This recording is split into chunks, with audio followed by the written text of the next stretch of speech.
बिहार के किशनगंज के रुकन पार्लियामेंट मोहम्मद जावेद ने साल 2013 में बनाए गए किशनगंज अलीगढ़ मुस्लिम यूनिवर्सिटी सेंटर के लिए फंड रिलीज करने का मुद्दा उठाया।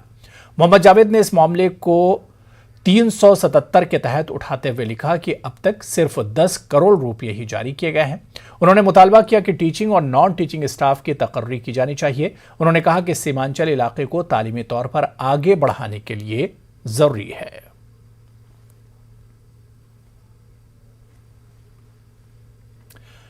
इमारत शरिया बिहार के अमीर शरीयत के इंतखाब को लेकर सियासी गहमा गहमी का बाजार गर्म है। अमीर शरीयत के इंतखाब के ताल्लुक से इस तरह का माहौल कभी नहीं देखा गया।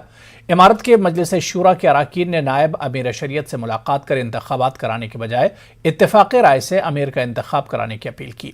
वहीं नायब अमीर शरीयत मौलाना शमशाद रहमानी का कहना है कि 8 अगस्त को अमीर के इंतखाब की तारीख का ऐलान किया गया है, जिसके लिए 15 जोन बनाए गए हैं, जहां के अराकीन अमीर का इंतखाब करेंगे। लेकिन लोगों के मुतालबे और तनाज़े को देखते हुए इन तमाम मौज़ूआत पर असर-ए-नौ गौर किया जा रहा है। तनाज़े को देखते हुए इंतखाब की तारीख में तौसी की जा सकती है।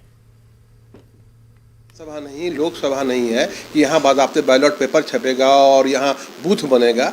सर्वसम्मति से बैठ करके चुन ले, जिनको चुनेंगे उनको हम सब लोग मानने को तैयार हैं। लेकिन अगर इसमें सियासत की जाएगी तो सियासत बर्दाश्त भी नहीं की जाएगी।